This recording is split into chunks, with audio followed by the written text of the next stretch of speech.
What is up, martial arts fanatics? Welcome back. As always, I'm Coach Greg, and today we're breaking down one of the most requested videos I get, which is French Muay Thai fighter turned MMA fighter, Ciryl Gane, Bone Gane himself. This is a really interesting guy to break down as a heavyweight because he is known for his movement and how he moves so differently from everybody else in a very light footwork kind of way. He's had some really great fights, great victories over guys like Derek Lewis, Junior Dos Santos, Rosenstruck, and even his fight against, Francis Ngannou. Ngannou is one of the scariest guys in heavyweight history who's known for just knocking dudes out, and he's one of only a couple people who have not been knocked out by that guy, to be totally honest. And where Stipe Miocic had a very deliberate approach towards how he fought Francis Ngannou the first time that I use as a case study for how to fight a big guy.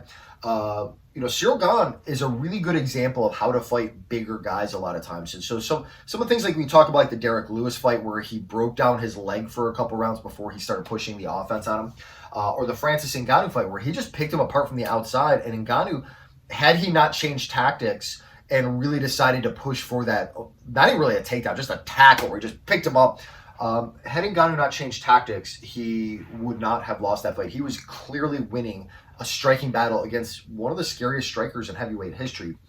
And had he not gone for an ill-advised heel hook in the last round and stayed on top position, there's a good chance he would have won that fight. It was a very close fight in a lot of ways, and against, like I said, one of the scariest guys in heavyweight history.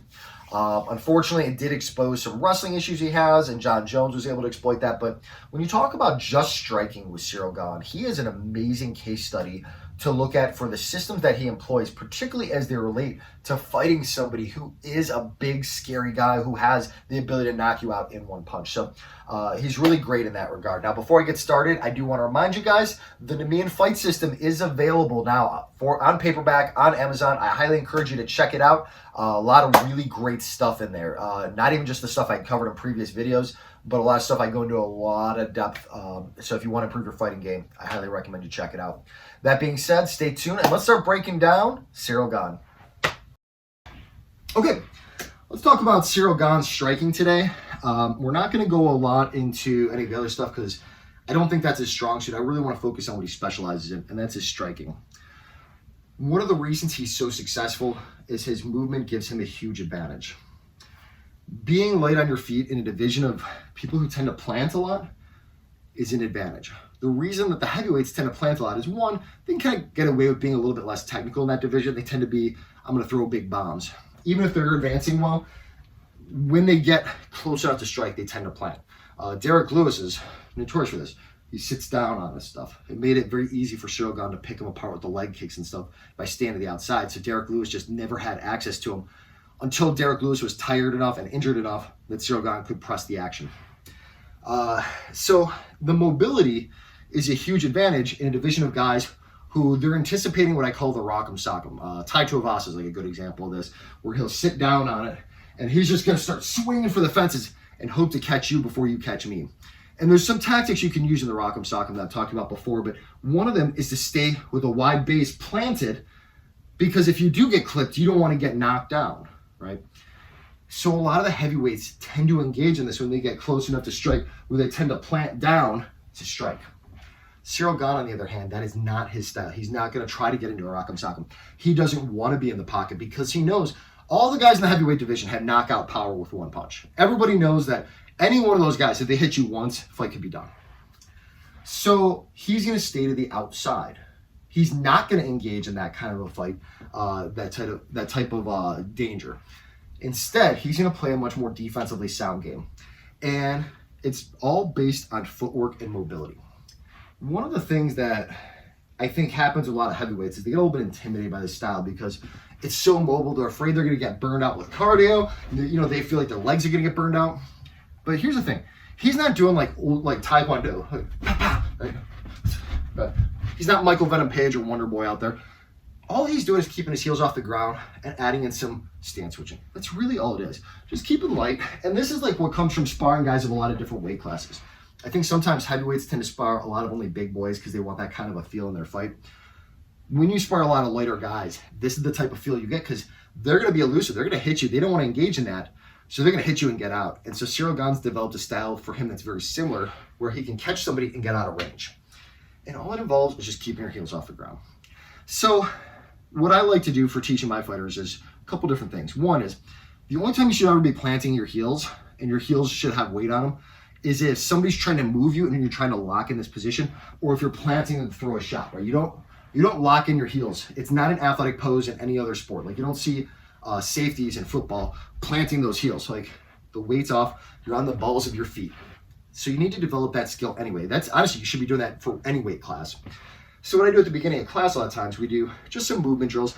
And the whole point is just a little bit of plyometrics, bouncing in here, throwing some jabs, hooks, uppercuts, back fists. Jabs, hooks, uppercuts, back fists. I like this anyway because I like the idea of mixing up my targets here. And do both sides, and you can mix up length and reps and stuff like that. That's a really great drill in itself. And you can work in things like ladder drills and stuff like that to develop plyometrics and build up those muscles and build up your endurance. But the other thing is, you don't have to engage in this the whole time, right? You can take breaks. Like, you can come out here and when you're outside of range, walk a little bit.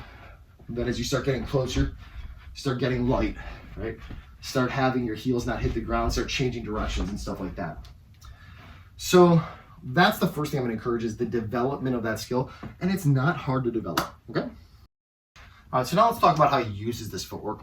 So a lot of this, as I'm entering, what he's going to basically do is he creates a situation where he creates a dilemma. He makes himself difficult to access so that he plays the outside game. He always stays to about a kicking range so that they don't feel like they can easily punch him.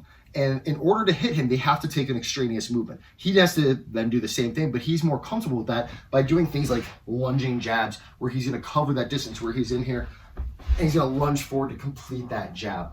So he's going to do a lot of stuff where stay on the outside range. So if they do try to hit him, it's very easy for him to evade because he's at such an outside range. The only time he crosses that is on his terms. And we'll talk about how that applies when we get into like entries and attacks and stuff like that. So that means for them to access him, they now have to take some sort of an extraneous movement. This is going to give him opportunities for counters. It's also going to give him opportunity to just evade out. What happens a lot of times is because they're just outside of range, he'll kind of do this kind of stuff where he just moves back just enough. He doesn't have to do that much because he has so much response time. What that does is sometimes that frustrates them and they start trying to come in with like a blitz or something like that. If that happens, no problem. He's very elusive with his footwork. And you see him evading back out. One of the things that I like that he does that not a lot of guys do is his sudden directional change as he evades off of a blitz. In fact, he might be the only one I've seen do it. It's very similar to what we talked about in the Corey Sandhagen breakdown, where Corey Sandhagen will create this jab from the outside, and he's circling, and what he's looking for them to do is circle so that he can come to the outside and start changing his angle. He rolls out to the backside. Ciryl Gane does something very different or similar, but he does it under a blitz circumstance.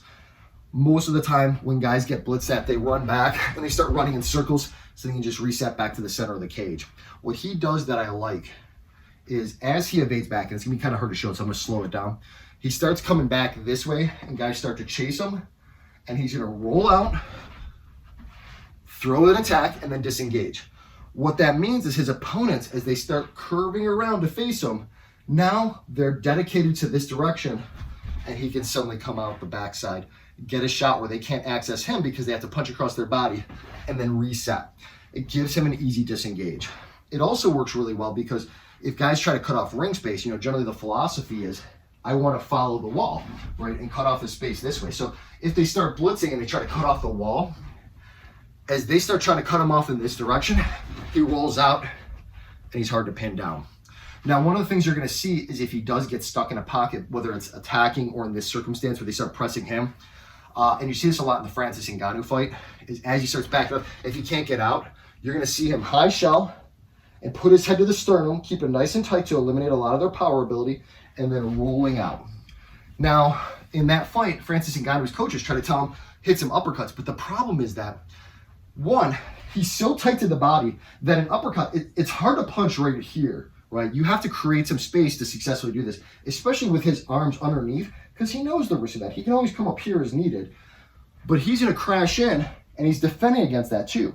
Then from here, he's also not staying here. He's going to use head movement and instantly get off the line, whether it's rolling out here or rolling out to this side, and combining it as needed with a lot of this kind of stuff. Very similar to what you see out of like Israel Adesanya does a lot of this. Like he hits stuff and he rolls out. right? This kind of stuff. Ciryl Gane does something very similar, but instead of framing here, he comes in, rolls out, disengages, and resets. A lot of times he won't engage in a counter from there because he wants to create a space and reset. It's just too dangerous to try to engage under those terms when it's on your opponent's terms. He does the same thing when he enters. If he throws an attack and he feels like he gets pressed in, you'll see him crash in here or tie up. Very common exit strategies. A lot of times you'll also see him do stuff like if he throws something, he does, I call it the Fonz block here. Some people call it just high up, like high guard, whatever you want to call it, where your elbow comes high, you absorb, and then roll out here. You'll see him do a lot of that, very similar kind of concept. So that's going to keep him safe if he ends up in the pocket or if they start attacking him. Those are the two biggest threats, if they blitz or if he gets stuck in a pocket. So he has very simple solutions that he can consistently go to. And because of that, it makes him very elusive, so guys don't feel like they can access him. On top of that, because of his constant angle changes and stance switching and stuff like that, it makes it very difficult to attack legs. And normally, it makes it difficult to shoot. Now, in the case of the Francis Ngannou fight, he just basically just tackled him. He was just so freaking big. It was like, you know, more like a football tackle than it was an actual technical takedown. So normally with a more technical, like a single leg or something like that, it's going to be very elusive because he's already cutting angles and stuff like that. He's creating an outside range, gives him a lot of response time. But in that case, he was just so big, he just got kind of backed up. And so in that regard, Francis Ngannou kind of did exactly what he needed to do. But I don't want to digress on a non sequitur. So when Ciryl Gane is doing this, it tends to defend a lot of the takedowns, especially with his hands tending to be kind of low as he enters and a lot of probing in here. It will defend a lot of that. Very similar to what you see out of like Robert Whitaker, where he keeps his hands down. I don't think it's perfect. I don't think he's a great wrestler or great at wrestling defense, but it does help and makes it harder for them to want to shoot on him when he's on the outside range and with his hands coming low. The other thing is, in terms of defending leg kicks, it's very hard to attack somebody. We talked about this with like Sugar Sean. When somebody stance switches a lot, it makes it harder to attack the legs when they're on the outside range, they're mobile, and they're circling out. So your guys who do like to leg kick in the heavyweight division, which is a common attack, it makes it hard for them to access it. Meanwhile, he can kind of access them whenever he wants. And we'll talk about how he does that in a minute. But because of this strategy, it makes it hard for them to access him. So now he's taken away half of their game, their offensive part of their game, forcing them to play a counter game. And now this is a game that he's going to play his own pick apart, and he's going to start breaking them down. And we'll talk about how he does that in the next section. Okay, so when Ciryl Gane attacks, a couple things that are really beneficial. There's one primary thing that he does that I really like, and I think is this, as tied in with his entries, kind of is the reason that I think he has the most success with his striking from the outside. And a lot of it is, it's a slight pause on most of his entries. Very rarely we see him just enter straight off the bat. It's usually he'll come in here and he'll do stuff like he'll start to throw and then he'll complete something else. He starts to come in here with a jab and then he comes to a body shot, right? He comes on the outside, he throws a jab and puts a roundhouse kick behind it because he comes in with a slight pause, creates a response out of them, is able to instantly read this and respond and follow it up. It's very similar to what we talked about in the Arnold Allen breakdown, where Arnold Allen from the outside, he bounces in, and he's looking to see those hands drop, and when they do, that's when he completes. Ciryl Gane does something different, but what he does is, he does this every time he enters, he adds a pause, so that guys expect him to attack on this moment. He creates a response out of them and changes it up. So when he comes in, if they go high, maybe he'll go to an oblique kick, right? He'll come here, maybe show the knee, and if they respond to this, he'll come in with like a jab, right? I talk about this in the feinting and the Nemean fight system. He does predominantly lead side attacks. Jab, side kick, leg kick, right? All things that we talk about, these should be your primary attacks from the outside, especially in southpaw. He also likes to do a lot of back fists from here, which I really like. I actually almost kind of prefer that. But he does a lot of directional changes off his lead side. Jab, hook, uppercut, right? Back fist. This type of stuff is great. I really like that kind of stuff. I got a student, Alex, who he's really good at constantly putting that hand on here, putting it cross behind it, throwing a body kick behind it. A lot of pressure with the constant attacks. He doesn't do quite that much pressure, but he does do a lot of directional changes. So he pauses. From here, You know, the lead hand is very similar to what we do with like the Holy Trinity in kicking. Where I talk about you have the side kick, hook kick, roundhouse kick. From here, all three are possible. Same thing from here, back fist, hook, jab, uppercut. From this point, he steps forward, gets to a halfway point, and then he can commit to however he wants to and complete his attack. So this slight pause that he adds into his attacks, it seems like it's part of his normal rhythm, right? Because he's probing a lot, right? But it's also to create reactions, move their guard, identify openings, and follow up on those openings, right? So he comes in here, he can attack the leg kick. If they start guarding high in here, right, probes in as part of his natural defense, attacks the leg off it because they're guarding one spot. He looks for openings. All he's doing, it's like the Raptors in Jurassic Park, right? They're testing the fences to see where there's weak spots. That's all he's doing. He's staying on the outside, switching stance a lot to get angles and to stay light, stay on the outside. Commits to that lunging jab from the outside. That's the majority of how he picks guys up. It's level changing and pausing and giving them something to see how they respond to it, and then instantly following it up to the place where they're open in their guard. So once he started playing this kind of pick apart game with his lead side attacks, he starts creating opportunities for other things, right? He's done all this work, you know, coming in here, right? Right, starting to pick them apart and finding openings here, hitting this, you know, front kick or coming in here, stance switching, hitting the side kick, right, pausing up. This is also going to start setting up his power shots. He tends to like to attack with the right for his power, whether it's the right cross or suddenly start dropping into. So he's done all this work to set him up. And when he feels like he's got a really good opening, particularly, usually not as much in the first round, usually as he gets into it a couple rounds, and he doesn't have to worry as much about their power, this is when he throws the cross. I think part of the reason he didn't win against Francis Ngannou is he was afraid, even in later rounds, to try this. He wanted to just play the pick apart with the lead side. He needed to use his follow-up power attacks and commit to this with the big right cross, maybe throwing an uppercut behind it and stuff like that. I think had he done that, even in just like the fifth round, if he had started putting pressure on Ngannou at that point and started throwing heavy attacks, I think Ngannou, not having the power in his arms anymore, having that exhaustion, would have lost. And instead, he let it continue to be a wrestling match. So the other thing that he'll do then, if he's southpaw, is a lot of times he'll come in here and he'll start using that, instead of just like a light tag, he'll start using that for a big right hook. That tends to be his power with that side. He'll also sometimes throw uppercuts in here. Mostly after he's caught them once, if they start to turn away, this is when you'll start to see more uppercuts out of him. He'll also throw stuff, like I said, like from the outside, because he's playing this range, he can throw a knee and then disengage, right? He can throw stuff like, you know, throw a turning back kick and then disengage. And part of that, what makes this possible, is because he does have good exit strategies as well. Not only is he great at entries, but he's great at when he throws something, he knows he can't stay in the pocket. So he has a couple different ways to disengage. Because he drops his head a lot, if they start to swing high, he can sometimes just move straight back. Sometimes he'll cut an angle. This is a technique I love to do, is as I come in here, throw a bomb, and then break off at a 45, so that they're expecting you to stay in here. You just kind of zoom right off. That's something he does a lot of, is that angle at a 45. Like I said, sometimes he'll come in here, and if he feels like he's crashed in too much, he's just going to tie him up, or he'll come in here and crash in low, and then disconnect, and then reset, right? And the whole time he's just light, having nice easy movement, right? This kind of stuff, right? Very easy to be playful from the outside because he does have good entries and exits. Now, the big concern then, like I said, we talked about counters. A lot of times, guys are waiting for him to move in to counter. But remember, we said he puts a slight pause. This is part of the brilliance of Ciryl Gane, is because he frequently, from this light movement, does these kind of steps, where he does like these pause steps, or he comes in here, like he's gonna kick and then disengages, right? Maybe lifts a knee.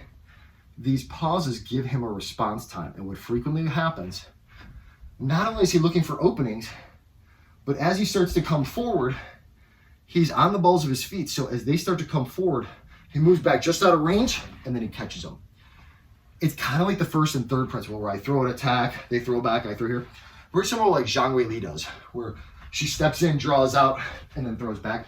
Ciryl Gane does something, but it's kind of like inherently built into his game, and I wonder if he even realizes he's doing it, where he pauses as he comes in here, right? As he steps, see these like little steps that he does, and he might put the hand up here as a feint. If they try to throw, he moves back just out of range, and then immediately comes back. Why? Because at any point, if he feels like they're going to continue to chase him, he can disengage and reset. But most of the time, guys are just trying to throw a bomb and not chase him. So he comes on the outside, picking him apart, comes in, and when they throw, he moves back, just a quick step out of range, and then maybe comes in with a lunging jab back or something like that. So it gives him a lot of countering opportunities as well, which means that he's not afraid to get into range. If they do come forward, he can crash in, right? Or if they start to blitz, he can disengage. But most of the time, if they're just throwing a one-off to try to catch him, right? He can come in here, or he can come in, back, and throw back at him. Very easy to execute this because of that style of movement, okay? The last thing I kind of want to finish in, and because this is kind of part of his main game, I don't think he's great against the cage. I think he's good enough offensively against the cage for what he needs to do. Let me explain what I mean by this. We talked about how a lot of times he'll crash in here as he starts to, come in with his entry. That might be his exit strategy. He bounces in, and then maybe he drops down, right? He comes in here, he throws his jab, crashes in. Sometimes, if they start to tie up with him, he'll move them back against the cage, particularly if that guy's sitting against the cage anyway, and they're close to it. As he comes in here, right, he might do this. Then he comes in here, he feels them starting to throw back, he crashes in, and then he drives them back to the cage. Now, traditionally what he does when he gets them to the cage, he's not trying to do a lengthy takedown battle. He's not really looking for takedowns.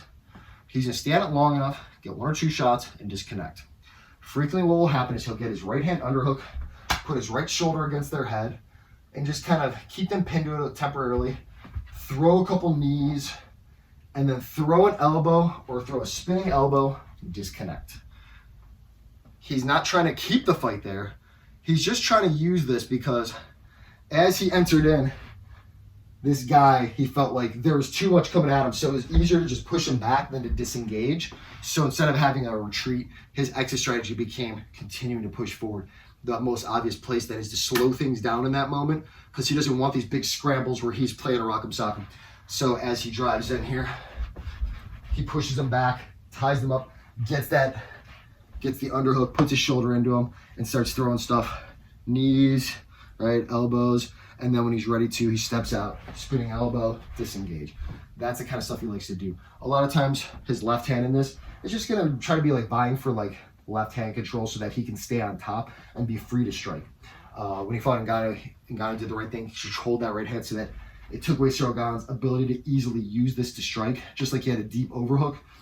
But Ciryl Gane normally wants to be in here where he can start throwing this over top and then just disengage. It's almost more of like a kickboxing approach towards clinching against the wall rather than an MMA approach. And it works well for him. And the whole point is he's not trying to take him down.